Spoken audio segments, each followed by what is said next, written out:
حبيبك خير الخلق كلهم محمد سيد الكونين والثقلين والفريقين من عرب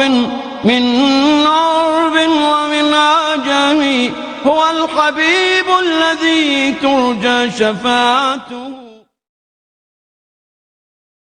السلام علیکم ورحمۃ اللہ وبرکاتہ. وعلیکم السلام ورحمۃ اللہ وبرکاتہ. الحمد للہ رب العالمین والصلاة والسلام علی رسولہ الکریم وعلی آلہ وصحبہ اجمعین ومن تبعہ باحسان الی یوم الدین. اما بعد. اسلامی تعلیمات کو سمجھنے کے ذرائع قرآن مجید اور حدیث رسول صلی اللہ علیہ وسلم ہیں. قرآن اور سنت کے ذریعے سے ہم دین کو سمجھ سکتے ہیں، اور اسی سے ایک اور عنوان نکلا فقہ اسلامی.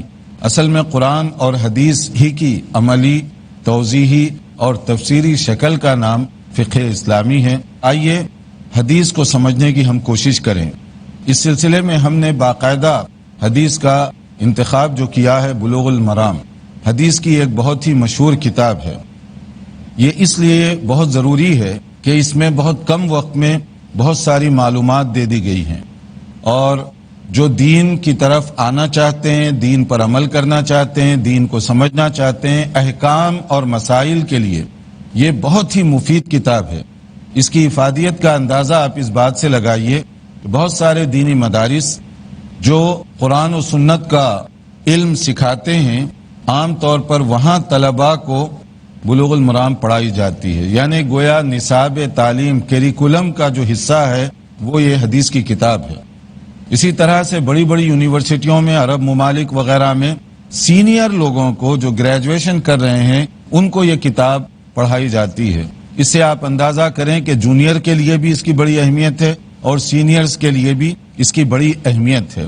اس کتاب کی اہمیت کا ایک سبب یہ بھی ہے کہ اس کے جو مصنف ہیں، آتھر، یہ اپنے دور کے بہت بڑے عالم دین اور اسپیشلی حدیث کے ماہر سمجھے جاتے ہیں. علامہ حافظ احمد بن حجر عسقلانی رحمۃ اللہ علیہ. ابن حجر عسقلانی رحمۃ اللہ علیہ یہ 852 ہجری میں ان کا انتقال ہوا. 852 ہجری. تو اس طرح آپ سمجھ سکتے ہیں کہ وہ کس دور کے عالم ہیں. اور انہوں نے مختلف کتابیں لکھی ہیں. ان کی کتابیں تقریباً 150 کی تعداد میں ہیں، یعنی 150 کتابوں کے یہ آتھر ہیں. اور کتابوں میں زیادہ تر جو کتابیں ہیں وہ حدیث کے علم سے تعلق رکھتی ہیں. مختلف اس کے شعبوں میں انہوں نے کتابیں لکھی ہیں، جیسے طبقات کے مسئلے پر، رجال کے مسئلے پر، یا اسی طریقے سے مصطلحات الحدیث کے مسئلے پر، یا تفسیر اور توضیحی مسائل پر. اور ان کی جو بہت ہی مشہور کتاب ہے وہ ہے فتح الباری، جو بخاری کی شرح ہے. یہ اتنی کمپریہنسو اور جامع شرح ہے فتح الباری، صحیح بخاری کی شرح. اس کے بارے میں یہاں تک کہا گیا کہ لا فتح بعد الفتح، یعنی اگر کوئی آدمی فتح الباری کے بعد کوئی دوبارہ کتاب نہ بھی لکھے حدیث کی تشریح میں تو یہ مورد نفع ہے. اتنی اس کے اندر توضیح کر دی گئی ہے. عموماً جب ہم حافظ کہتے ہیں تو اس سے مراد حافظ حدیث ہے، اور حدیث کا حافظ اور ایکسپرٹ بننے کے لیے ہزاروں کی تعداد میں حدیثوں کا ماہر ہونا ضروری ہے. اس کے بغیر اس کو حافظ حدیث نہیں کہا جائے گا. تو یہ جو کتاب ہے بلوغ المرام، اور یہ بہت ہی اہم جو کتاب ہے، یہ انہی کی لکھی ہوئی ہے. بلوغ المرام من ادلۃ الاحکام، وہ احکام جو روز مرہ کی زندگی میں کام آنے والے ہیں. تو اس لحاظ سے اگر اس کتاب کو ہم اچھی طرح سے سمجھ جائیں اور ہمارے ناظرین دنیا بھر میں اس کو سمجھ لیں تو ہم یہ توقع رکھتے ہیں کہ دین کے وہ مسائل جس سے مسلمانوں کو روز مرہ واسطہ پڑتا ہے اس میں آپ بڑی حد تک خود کفیل ہو جائیں گے، کیونکہ آپ کو دین کی بہت ساری معلومات حاصل ہو جائیں گی انشاءاللہ تعالی. اس کتاب میں ہم کوشش کریں گے کہ جتنا حصہ ہو سکتا ہے اس کو کور کیا جائے. اس میں ہر حدیث پر الگ الگ تفصیل بحث تو ہم اس لیکچر میں نہیں کر سکیں گے، لیکن ہر حدیث کا خلاصہ اور اس سے جو مسائل نکلتے ہیں وہ آپ کے سامنے ہم بتائیں گے. ہماری یہ گزارش ہوگی آپ لوگوں سے بھی اور دنیا بھر میں دیکھنے والے ناظرین سے بھی کہ وہ اپنے ساتھ اپنا قلم اور اپنی نوٹ بک بھی رکھیں، کاپی اور پین، تاکہ جو مسائل آتے جائیں وہ اس کو نوٹ کرتے جائیں، کیونکہ یہ دینی مسائل ہیں، یہ صرف انفارمیشن کی چیز نہیں ہے بلکہ آپ کو بعد میں بھی کام آ سکتی ہیں یہ چیزیں۔ اور بہت سارے بھائیوں اور بہنوں کے لیے چونکہ حدیث کو پڑھنا یہ ذرا براہ راست مشکل ہوتا ہے، تو ہم کوشش کریں گے آسان انداز سے اس کی شرح کرتے جائیں تاکہ آپ مسائل کو بھی سمجھیں اور براہ راست حدیث سے مسائل لیں۔ جیسے کہ ہم نے اس سے پہلے بھی بتایا، دین کو سمجھنے کے مؤثر، مفید اور فرسٹ ہینڈ جو ذرائع ہیں ان میں سے قرآن کے بعد حدیث رسول صلی اللہ علیہ وسلم، یعنی قرآن مجید کے بعد حدیث یہ مؤثر ذریعہ ہے۔ تو اس کے لیے ہم بلوغ المرام کا آغاز کر رہے ہیں۔ تقریباً بلوغ المرام میں یوں سمجھ لیجئے کہ 1350 احادیث ہیں۔ 1350 احادیث میں سے ہم جتنوں کا بھی انشاءاللہ تعالی خلاصہ آپ کے سامنے رکھ سکتے ہیں، رکھنے کی کوشش کی جائے گی۔ اور ہر چیپٹر کے بعد، جیسے کہ اس کتاب کا اصول ہے کہ اس میں ایک چیپٹر ہے اور اس کے بعد سب ٹائٹلز ہیں، جیسے کتاب الطہارہ ہے، طہارت کا چیپٹر، اس کے اندر طہارت اور پاکیزگی کے متعلق مختلف مسائل بیان کیے گئے، پھر اس کے مختلف ابواب ہیں، سب ٹائٹلز، اور سب ٹائٹلز میں طہارت کی ڈیٹیل بتائی گئی ہے، کہیں لباس کا مسئلہ ہے، کہیں برتن کا مسئلہ، کہیں پانی کا مسئلہ وغیرہ وغیرہ، وہ ہر چیپٹر کے تحت الگ الگ آئے گا۔ سب سے پہلی چیز ہے کتاب الطہارہ، پہلا چیپٹر کتاب الطہارہ، اس میں طہارت کے متعلق کچھ باتیں بتائی گئیں۔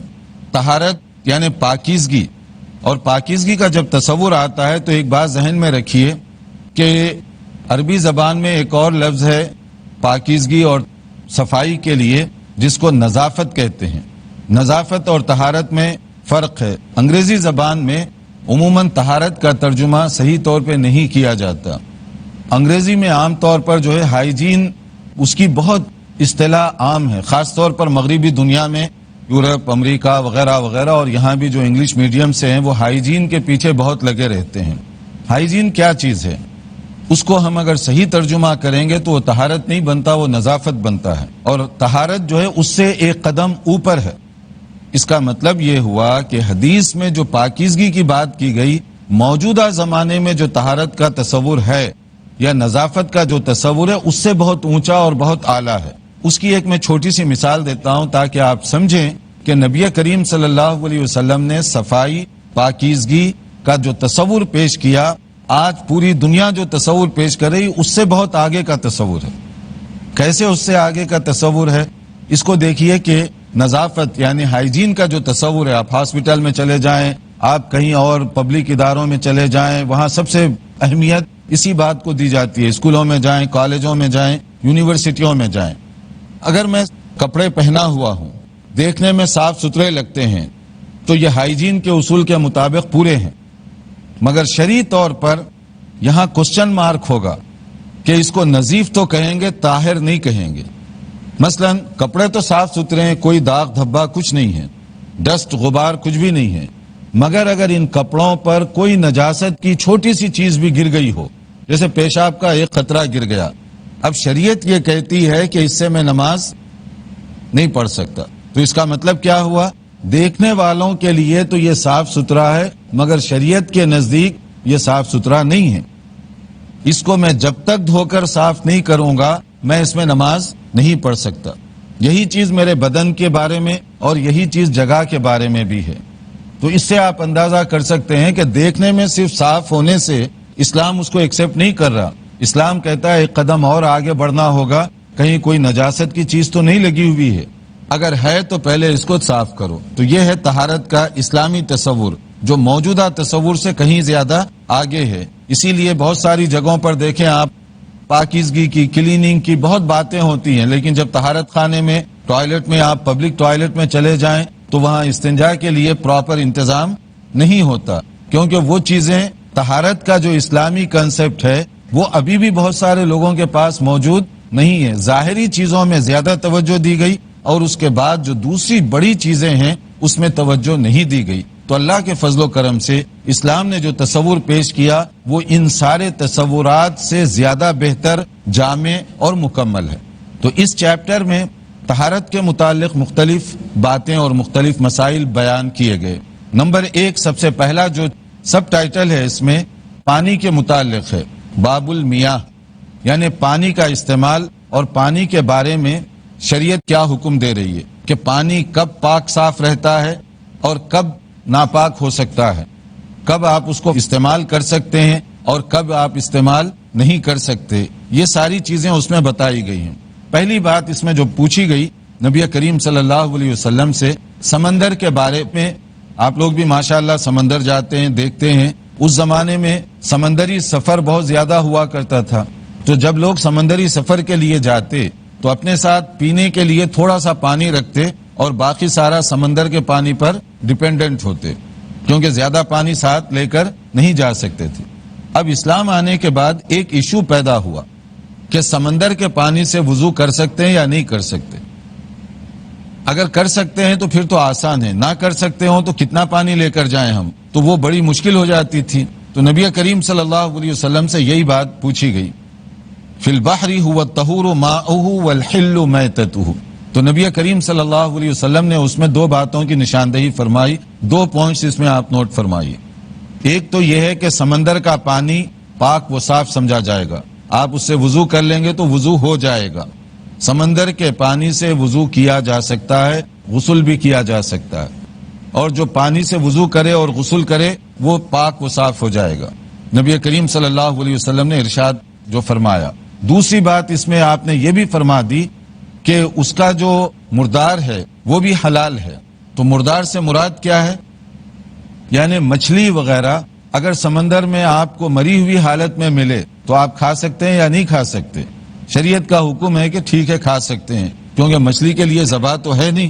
تو آپ اگر مچھلی پکڑتے بھی ہیں، شکار بھی کرتے ہیں، فوری مر جاتی ہے تو بھی مچھلی کھا سکتے ہیں، مچھلی کو آپ ذبح نہیں کریں گے تو مچھلی ویسے ہی جائز ہے، چاہے آپ زندہ حالت میں پکڑیں یا مردہ حالت میں پکڑیں، دونوں صورتوں میں مچھلی کا کھانا جائز ہوا آپ کے لیے۔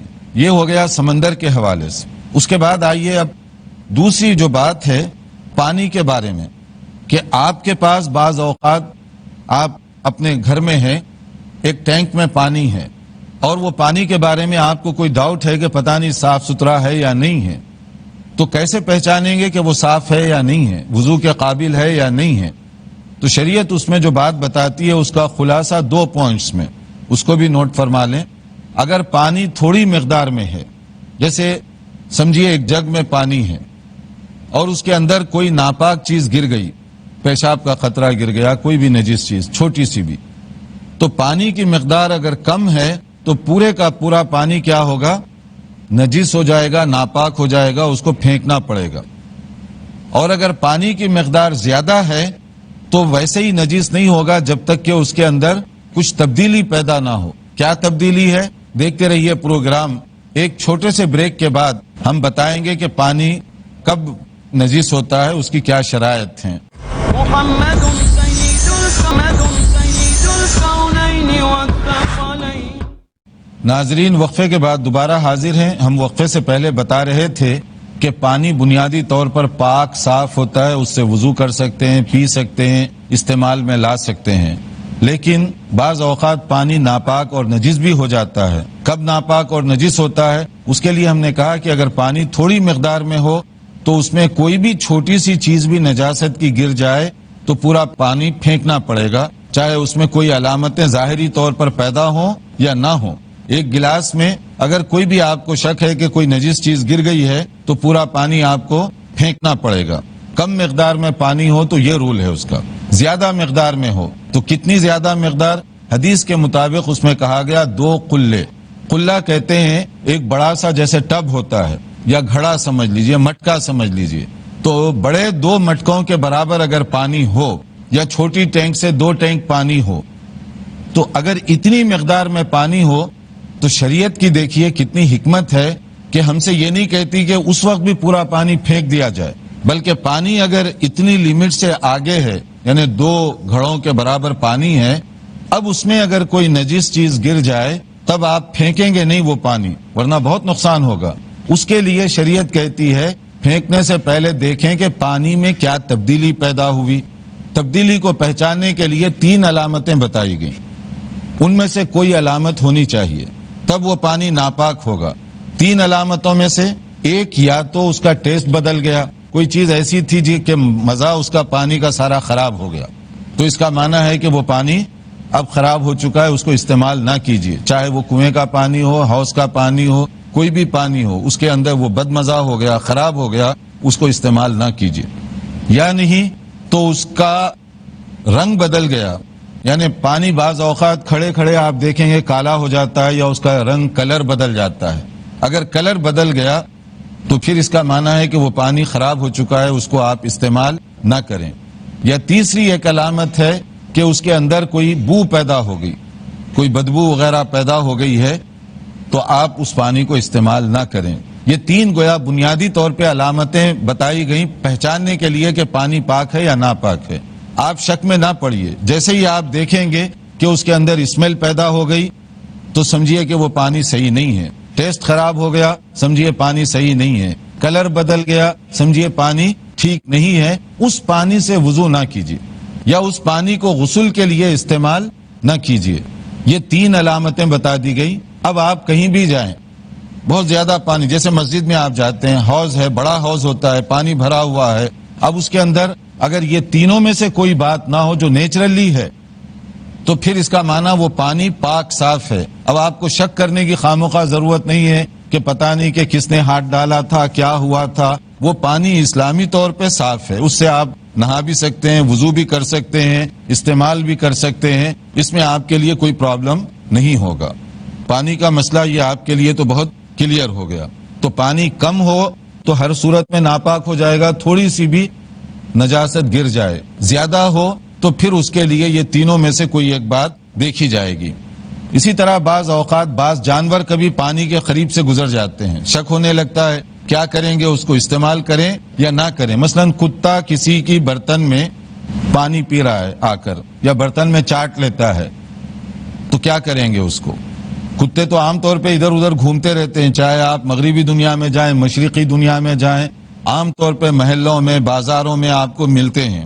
تو وہاں ایک سوال پیدا ہوتا ہے کہ برتن اگر کتا جو ہے اس کو چاٹ لے تو پھر کیا کی جائے، یا وہ کھانا اس کو پھینک دیا جائے یا کیا کیا جائے؟ تو نبی کریم صلی اللہ علیہ وسلم نے اس سلسلے میں فرمایا کہ اس کو صاف کرنے کا طریقہ کیا ہے؟ طہور اناء احدکم اذا ولغ فیہ الکلب، کہ جب کوئی کتا اپنی زبان سے چاٹ لے تو اس کو صاف کرنے کا طریقہ یہ ہے ان یغسلہ 7 مرات اولاہن بالتراب، کہ اس کے بارے میں کہا گیا کہ آپ اس کو 7 مرتبہ دھوئیں گے، اس پلیٹ کو یا اس برتن کو 7 مرتبہ دھوئیں گے، اور پہلی مرتبہ مٹی سے دھوئیں گے، جیسے صحیح مسلم کی یہ حدیث ہے۔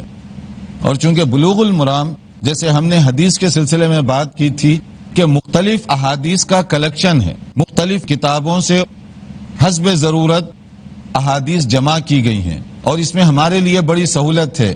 کتابیں بڑی بڑی پڑھنے کے بجائے علامہ ابن حجر عسقلانی رحمۃ اللہ علیہ نے یہ اچھا کام کیا کہ مختلف احادیث کی کتابوں سے عنوان کے تحت انہیں جو حدیث جہاں سے بہترین دکھائی دی اس کو انہوں نے اس میں جمع کر دیا، تو بیک وقت آپ اس میں کئی حدیث کی کتابیں بھی پڑھ رہے ہیں۔ تو برتن میں اگر کتا منہ ڈال دے تو حدیث کے مطابق 7 مرتبہ اس کو دھویا جائے گا، پہلی مرتبہ مٹی سے دھو لیا جائے گا، پھر اس کے بعد صاف پانی سے دھویا جائے گا۔ اس میں ایک تو شریعت کا یہ حکم سامنے آ گیا، دوسرے بعض اوقات یہ کوشچن پیدا ہو سکتا ہے کہ مصلحت کیا ہوگی اس میں، 7 مرتبہ کے اندر مصلحت کیا ہے؟ باقاعدہ بعض جگہوں پر اس پر تحقیق کی گئی، ریسرچ کی گئی، سائنسی انداز سے ریسرچ کی گئی، تو واقعی بعض جگہ پر بعض کتوں کی وجہ سے جو جراثیم پیدا ہوتے ہیں 7ویں مرتبہ دھوئے بغیر وہ کلین نہیں ہوئے۔ یعنی نبی کریم صلی اللہ علیہ وسلم کوئی بات بلا مقصد کے نہیں فرماتے۔ ہمارا ایمان ہے کہ حکمت معلوم ہو یا نہ ہو عمل کریں گے، مگر ساتھ ساتھ اس کا ریزن، اس کی حکمت پر بھی غور کیا جائے گا، تو اس میں واقعی حکمت ہے۔ بعض یہ ضروری نہیں کہ ہر کتے میں یہ ہو، لیکن شریعت نہیں چاہتی کہ آپ اپنے آپ کو خواہ نقصان میں ڈالیں، اس لیے ہر کتے کے لیے یہ اصول بنا لیں کہ اگر اس طرح سے برتن میں چاٹ لے اور وہ برتن آپ استعمال کرنا چاہتے ہیں تو وہ جو کھانے کی چیز یا پینے کی چیز اس کو تو پھینک دیں گے اور برتن کو 7 مرتبہ آپ دھو لیں گے۔ یہ کتے کے بارے میں حکم دیا گیا۔ اب اس کے بعد میں بلی کا مسئلہ ہے، کیٹ، کہ بلی عام طور پہ گھروں میں آتی جاتی رہتی ہے، اس کے لیے کیا ہے؟ اس کے لیے یہ حکم دیا گیا جیسے کہ نبی کریم صلی اللہ علیہ وسلم نے بلی کے بارے میں جو بات فرمائی وہ بالکل سمپل ہے، بلی نجس نہیں ہے. انہا لیست بنجس، کہ وہ نجس نہیں ہے بلی، کیونکہ انما ہی من الطوافین علیکم، کہ وہ تمہارے گھروں میں آتے جاتے رہتی ہے. اللہ کی یہ حکمت ہے کہ اگر اس کو نجس بنا دیا جائے تو ہر ایک کے لیے مشکلات ہو جاتی. تو بلی نجس نہیں ہے. اور اس کی ایک اور حدیث میں جو آگے ایک مثال دی گئی، حضرت ابو قتادہ رضی اللہ تعالیٰ عنہ، ایک مرتبہ وہ وضو کرنے کے لیے پانی لیے اپنے برتن میں، تو اچانک بلی آ گئی اور پیاسی تھی، اور وہ بلی پانی پینے کے لیے آگے بڑھی. تو بلی تو مانوس ہوتی ہے، آدمیوں سے قریب آتی ہے، تو وہ پانی پینے کے لیے جب آگے بڑھی تو انہوں نے برتن تھوڑا سا ایسے کیا کہ اس کو آسانی ہو گئی پینے کے لیے. تو گھر میں جو اور خواتین تھیں ان کو بڑا تعجب ہوا کہ بلی کو دور کرنے کے بجائے اس کو پانی پینے کا موقع دے رہے ہیں آپ. تو اس کے بعد میں انہوں نے فرمایا کہ بلی نجس نہیں ہے. مسئلہ جو ہے نبی صلی اللہ علیہ وسلم کی جو حدیث ابھی پڑھی گئی اسی حدیث کو انہوں نے کوٹ کیا کہ یہ نجس نہیں ہے. تو بلی اور کتے کے درمیان یہ فرق کیا گیا. اب اسی سے متعلق ایک اور مسئلہ ہے، مثلا پیشاب کہیں کر دیتے ہیں تو اس کو صاف کرنے کا طریقہ کیا ہے؟ اور پیشاب تو نجس ہے، جو چیز نجس ہے اس کو صاف کیسے کی جائے گی؟ ایک مرتبہ نبی صلی اللہ علیہ وسلم کی مسجد میں ایک واقعہ پیش آیا جس کا اس حدیث میں ذکر کیا گیا کہ پہلے زمانے میں لوگوں کو زیادہ پتہ نہیں تھا، ابھی مسلمان ہو رہے تھے. دور دراز سے ایک دیہاتی شخص آیا، اعرابی، اور آ کر مسجد میں پیشاب کرنے لگ گیا. اور کچھ صحابہ جو وہاں بیٹھے ہوئے تھے ان کو بڑا تعجب ہوا، غصہ بھی آیا، روکنے کی کوشش کرنے کے لیے آگے بڑھے. تو نبی صلی اللہ علیہ وسلم نے فرمایا کہ نہیں، ایسے مت کرو، چھوڑ دو اس کو، اس میں بڑی حکمت ہے. اور پیشاب کے درمیان اس کو روکتے اور وہ بھاگتے ہوئے پیشاب کرتا تو اور زیادہ جگہ خراب ہو جاتی، اور دوسرے یہ ویسے بھی مناسب نہیں ہے. تو اس لیے آپ نے صحابہ سے کہا رک جاؤ تھوڑی دیر. یہ صبر اور تحمل کی بات ہے. ہماری مسجد میں تو اگر ویسے ہی کوئی آدمی آگے پیچھے ذرا سا بات کر دے تو پتہ نہیں کتنے بوڑھے بابے بزرگ وہ چیخنے لگتے ہیں، چلانے لگتے ہیں، اتنا ڈرا دیتے ہیں کہ دوبارہ وہ مسجد میں نہ آئے. مگر نبی صلی اللہ علیہ وسلم کے آپ اخلاق دیکھیے. آپ نے صحابہ سے کہا رک جاؤ، جب پیشاب سے وہ فارغ ہوا اس کو بلائے، اور آپ نے بڑے اچھے انداز سے اس کو سمجھایا کہ دیکھو یہ اللہ کا گھر ہے، یہاں یہ چیزیں ایسے نہیں کی جاتی. پھر اس کے بعد صحابہ کرام کو آپ نے بتایا کہ ایک بالٹی پانی لے کر اس پر بہا دو. تو اس سے مسئلہ کیا معلوم ہوا؟ مسجد کے اندر نجاست نہیں ہونی چاہیے. دوسرا یہ کہ اگر کہیں پیشاب کر دیا جائے تو اس کو صاف کرنے کا شرعی طریقہ کیا ہے؟ زیادہ جھگڑا کرنا، لڑائی کرنا یہ نہیں ہے. شرعی طریقہ یہ، ایک بالٹی کی اتنا پانی اگر بہا دیا جائے گا تو پھر کیا ہوگا؟ وہ جگہ آپ کی صاف ستھری ہو جائے گی، کلین ہو جائے گی. پھر اس کے بعد آپ وہاں نماز بھی پڑھ سکتے ہیں، کوئی حرج کی بات نہیں ہے. پھر ایک مسئلہ اس میں اور بھی ہے کہ مکھی اگر گر جائے پینے کی چیز میں تو اس کے بارے میں شریعت جو حکم دیتی ہے بہت غور طلب ہے جو اس کے اندر پیش کیا گیا. مکھی اگر اس طرح سے کہیں گر جائے تو آپ کو کیا کرنا چاہیے؟ اس کے لیے اسی پانی کے اندر اس کو ڈبو دیں، کیونکہ مکھی جو گرتی ہے عام طور پہ اس کے دو پر ہیں، دو بازو ہیں، ونگز. ایک اس میں بیماری ہے اور دوسرے میں اس بیماری کا توڑ بھی رکھا گیا ہے. تو مکھی جو گرتی ہے عموماً بیماری کے پر سے گرتی ہے. اگر آپ اس کو ڈبو دیں گے اس کے اندر تو اسی وقت اس کا تریاق بھی ہو جائے گا، اس کا توڑ بھی ہوگا. لیکن کس طرح سے اور کب اس کو ڈبایا جائے گا اس کی تفصیل ہم انشاءاللہ تعالی دوسرے لیکچر میں بیان کریں گے. یہیں پر اس سلسلے کو ہم روکتے ہیں. والسلام علیکم ورحمۃ اللہ وبرکاتہ. مولاي صل وسلم دائما أبدا على حبيبك خير الخلق كلهم محمد سيد الكونين والثقلين والفريقين من عرب ومن عجم هو الحبيب الذي ترجى شفاعته هو الحبيب الذي ترجى شفاعته لكل هول من الأهوال مقتحم. مولاي صل وسلم